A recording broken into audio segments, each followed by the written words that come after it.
I've been with my girlfriend for about a year now, and, well, there's something I need to get off my chest that's been bugging me for a while. She's an amazing person, funny, caring, and genuinely great to be around, but she's an incredibly picky eater. And by picky, I mean she eats like she's still 10 years old. I'm not exaggerating. It's becoming such a point of contention in our relationship that I need some outside perspective. Let me paint you a picture. My girlfriend's diet consists almost entirely of what you'd find at a kid's birthday party: chicken tenders, fries, burgers, no weird toppings, just cheese, and only sharp cheddar, and maybe mac and cheese. She doesn't like unflavored water, it has to be something flavored, otherwise she won't drink it. Fish is a big no unless we're talking fried shrimp, and even then it needs to be a specific type of shrimp. Bones in food, no way. Onions, garlic, anything remotely spicy, not happening. She refuses pasta unless it's drenched in ketchup, no cream or anything else. Citrus, sausage, and basically any non-American food are also off limits. She's also not a fan of pastries with fruit, no croissants filled with jam, no Danish, nothing. Eggs are gross to her in any form. If you add aioli, she pushed the plate away, and don't even get me started on potatoes. If they're not in the form of French fries, she's not touching them. Now, this really stands in stark contrast to me. I've lived all over the US, in different regions, and even spent a few years living abroad, which really expanded my palate. I grew up with a try-everything-once mentality when it comes to food, and I'm not afraid of trying dishes from different cultures. I genuinely enjoy good food. It's one of those things that brings me a lot of joy, whether it's a taco from a hole-in-the-wall taqueria or a delicately prepared sashimi platter at a fancy Japanese place. When we go out together, it's a little frustrating, to say the least.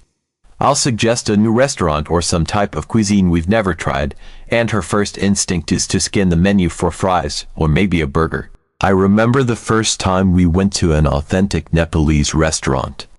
I was excited to have her try some of the dishes I'd experienced before, thinking maybe she'd at least be curious.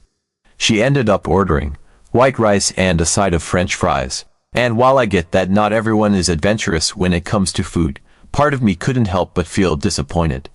It's like she wasn't even willing to step a tiny bit out of her comfort zone, not even for me. And then there are the times we go to places with a dress code. You know, those occasions where we both dress up nice, and I want it to feel like a special night out. We'll get seated, looking sharp, and the server will come over to take our order. I'll look through the menu, getting excited over the chef's specials, and she goes straight for the chicken tenders and fries. It's just a bit awkward, like we're paying for a gourmet experience and she's ordering something we could easily get from the kids section of the menu. And when the bill comes, I can't help but cringe a little. I'm paying $15 for chicken tenders when I could literally buy a giant bag of frozen ones at Walmart for a fraction of the cost. It probably sounds petty, but it's not just the money.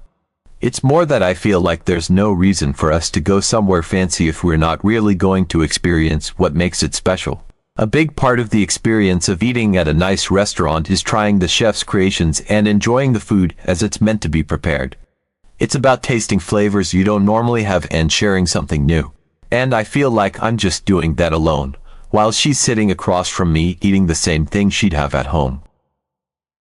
Don't get me wrong, I've tried to be understanding. I get that people like what they like, and I've never wanted to push her to eat something she's uncomfortable with. I've always been polite about it and tried to make sure she doesn't feel pressured.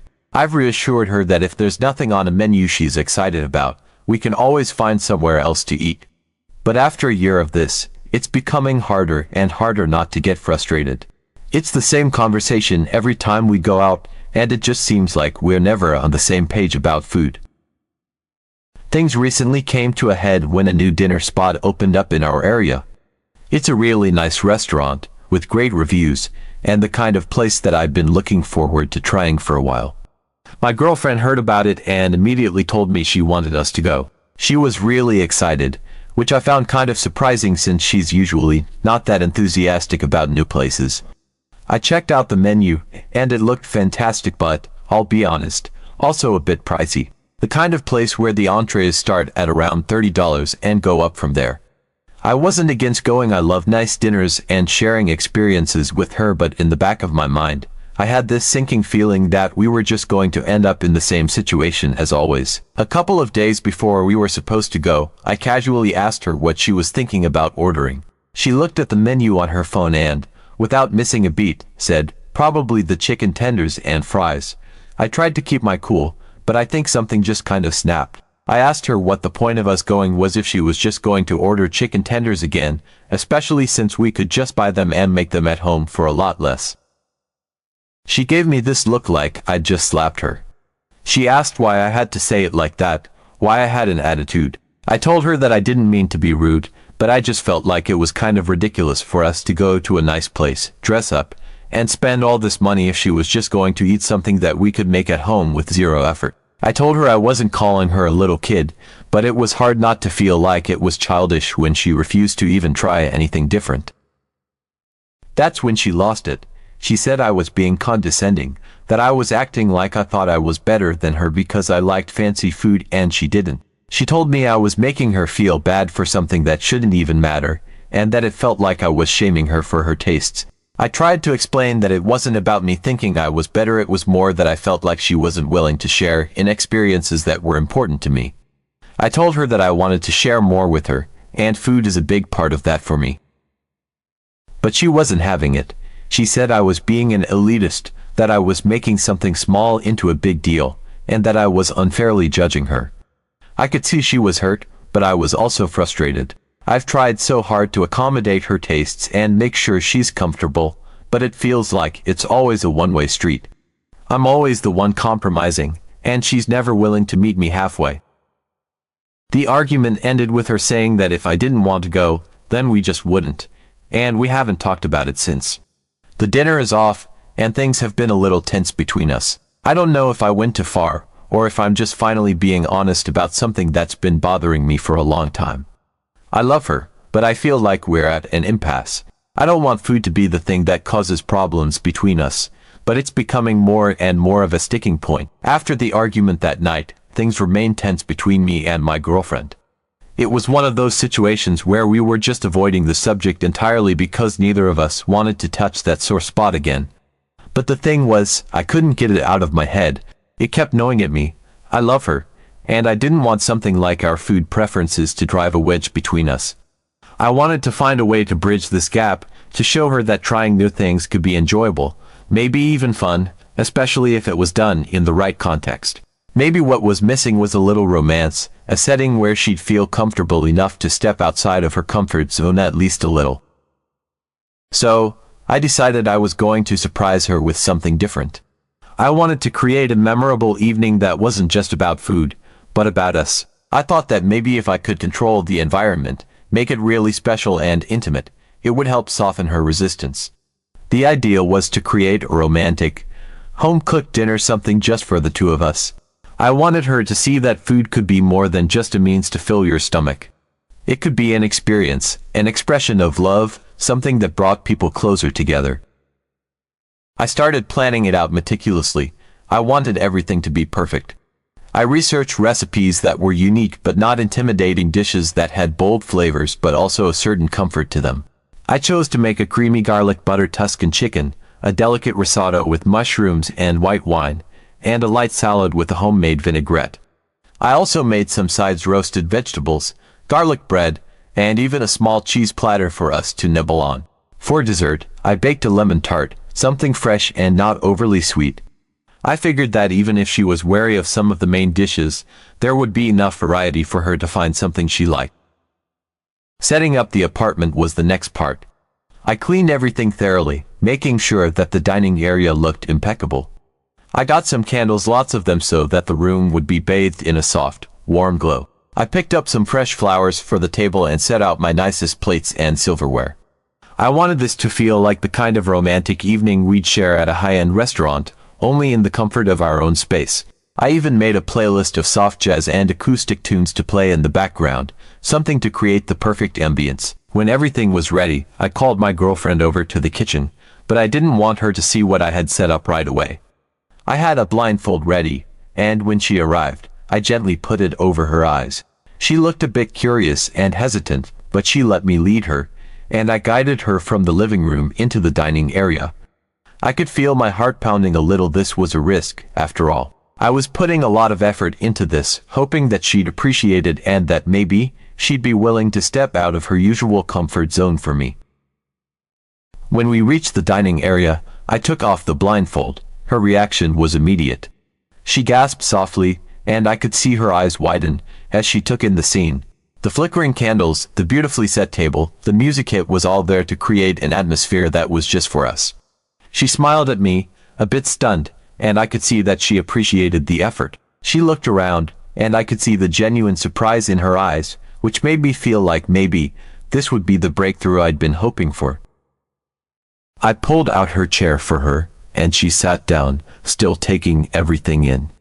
The look on her face was one of amazement, and it made me happy to know that I'd surprised her in a good way. I began serving the dishes, starting with the Tuscan chicken, then adding a bit of the risotto and some of the salad to her plate. I poured her a glass of sparkling water with a slice of lemon in it, hoping it would be a nice touch since I knew she didn't like unflavored water. I put a plate of garlic bread in the center of the table, something familiar for her, as a sort of peace offering in case she was feeling overwhelmed. She looked at her plate, and I could sense her hesitation almost immediately. She wasn't exactly hiding it. She stared at the chicken, the creamy sauce pooling around it, and then glanced at the risotto, her brow furrowed slightly. I could see her apprehension, and I tried to stay positive, hoping that she'd at least give it a try. I sat down across from her, and we started to eat, or rather, I started to eat while she looked at her plate. I took a bite, smiled at her, and told her how excited I was for her to try it. She hesitated for a moment longer, then picked up her fork. I watched as she moved it around her plate, poking at the chicken a little, almost as if she were examining it. She cut off a small piece, speared it with her fork, and brought it up to her mouth. I could see her reluctance, but she took the bite, and for a second, I was hopeful. Maybe she'd like it. Maybe she'd realize that it wasn't so bad, that this was something new she could enjoy. But almost immediately, I could see it in her face she didn't like it. She chewed for a moment, swallowed, and then put her fork down. She didn't say anything at first, just looked at me, and I knew what was coming before she even said it. She asked me if I had made a burger, fries, or something else she was more comfortable with. My heart sank a little. I'd hoped that the effort I'd put into everything, the atmosphere, the food, the thoughtfulness, might help her be a bit more open. But it was clear that she just wasn't into it. I told her that I hadn't made those things, that I'd prepared these dishes because I wanted us to try something special together. I explained that I'd put a lot of thought into making something different, something that I hoped we could both enjoy. I tried to keep my voice light, but I could hear a bit of the disappointment creeping in. I'd imagined this evening as a moment where we could connect over something new, where maybe she'd take a step toward trying something that mattered to me. She looked at her plate again, then back at me, and shook her head slightly. She said she wasn't going to eat it. She said it as if it were just a fact, something non-negotiable. She picked up her fork again but just moved the food around, not taking another bite. I tried to smile, tried to keep my face from showing how much that hurt, but I'm pretty sure she could see it. The rest of the meal was quiet. I ate, and she mostly sat there, occasionally taking a bite of garlic bread, but she didn't touch the chicken or the risotto again. I could feel the disappointment settling in my chest, heavier with each passing moment. I'd gone into this evening with so much hope, so much excitement. I'd wanted this to be a moment where we broke through the wall that seemed to be growing between us, but instead, it felt like I'd just built another one. I realized then that it wasn't just about the food, it was about her willingness to try, to meet me in the middle, to take that step towards something that mattered to me, and she just wouldn't. When we finished, I started clearing the plates, and she got up, thanking me for the effort I'd put into everything. She said it was sweet of me to do all of this, but there was an awkwardness in her voice, a distance that wasn't there before. I nodded, told her it was okay, but inside, I felt a mixture of sadness and frustration. I had hoped that maybe, if she saw the effort, if she felt the love I'd put into it, she'd be willing to take that leap. After the disappointing dinner at home, things between us felt strained. The silence that followed was filled with unspoken words, both of us carrying around the weight of the evening. I knew that my intentions had been good, that I'd tried to bridge the gap between us, but it had only highlighted the distance instead. We didn't talk much about what had happened, but the tension was there. It wasn't always obvious, it came out in small ways, awkward pauses in conversation, moments where I tried to get close and she pulled away, or when we decide on what to eat and she'd pick something simple, almost as if she was drawing a line. I was determined, though. I thought maybe the atmosphere had been wrong. Maybe cooking at home, with all that pressure of trying to make something special, had backfired. Maybe if I tried again in a different setting, I could turn this around. I didn't want to give up on the idea of her being open to new experiences. I still believed that if we found the right moment, the right place, and if the situation was out of my control, maybe she'd relax and try something different without the pressure. I suggested we go out for dinner a few nights later. I picked a nice restaurant, one that was a little fancy but not overly pretentious. It had an atmosphere that felt like an experience, elegant but not intimidating. When we got there, I decided I would take a different approach this time. Instead of discussing what to order, I told her that I wanted to handle it. I was going to pick the dishes for both of us. I could see the hesitation in her eyes immediately, and she pushed back a little. It was clear that she wasn't comfortable with the idea of someone else deciding what she'd eat, but I insisted, trying to frame it as part of the experience, as if it were an adventure we were going on together. After some reluctance, she gave in, albeit begrudgingly. I scanned the menu carefully.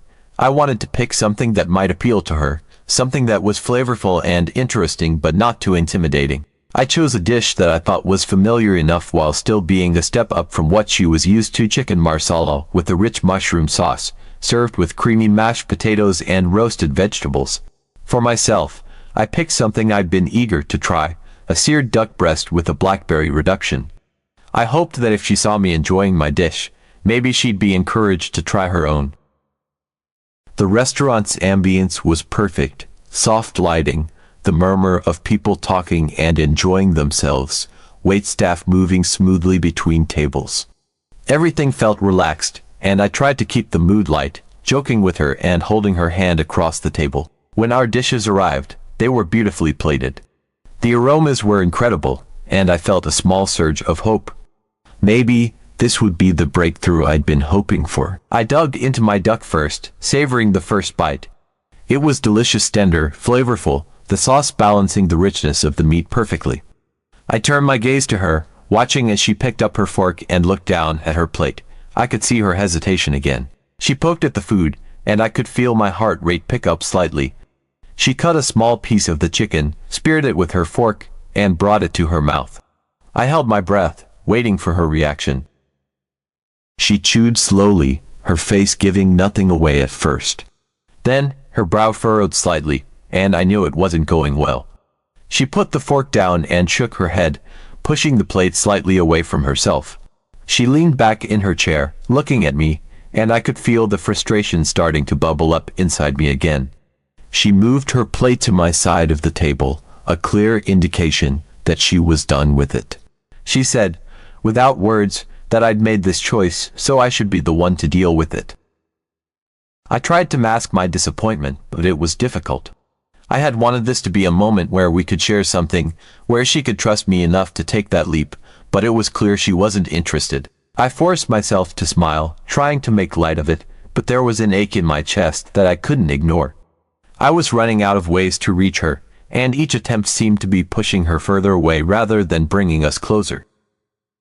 After a moment, she called the waiter over and ordered herself a burger and fries. She didn't look at me as she did it, and I could feel the awkwardness settling in. I was trying not to let it bother me, but the truth was that it did. It wasn't just the food, it was the feeling that she wasn't willing to meet me halfway, that she was closed off to anything I suggested, anything that took her out of her comfort zone. The burger and fries arrived quickly, and she dug in, clearly more comfortable now that she had something familiar in front of her. I watched her eat, feeling a sense of resignation wash over me. I picked at my own plate, alternating between my duck and the untouched chicken marsala she'd left next to me. I tried to focus on the flavors, tried to enjoy the meal, but it was hard. There was an invisible barrier between us, something that had started to grow a while ago but was becoming more and more tangible with each passing moment. I could see that she was happy enough now, enjoying her burger, dipping her fries into ketchup, her demeanor relaxed again. But it was that very ease that highlighted how far apart we really were. The rest of the dinner was filled with small talk, but there was a sense of disconnection that neither of us could ignore. I could feel my frustration building, not just with her but with myself as well. I was pushing for something that clearly wasn't working, and I didn't know how to change course. I loved her, but I wanted more from our relationship, more experiences, more shared moments, more willingness to grow together, and it was becoming increasingly clear that she wasn't interested in that kind of growth. She wanted what was comfortable, what was known, what didn't challenge her. After we paid the bill, we left the restaurant, and the silence between us felt heavy. We walked back to the car, and though we were side by side, it felt like there was a chasm between us. I realized then that maybe I was asking too much of her, or maybe we were just fundamentally different in ways that couldn't be reconciled. It wasn't just about food, it was about our approaches to life, our willingness to try new things, to embrace change, to step out of the comfort zones that defined us. So, Reddit, am I the asshole here? Should I just let it go and accept that this is the way she is? Or do I have a point in wanting her to be a bit more open to new experiences?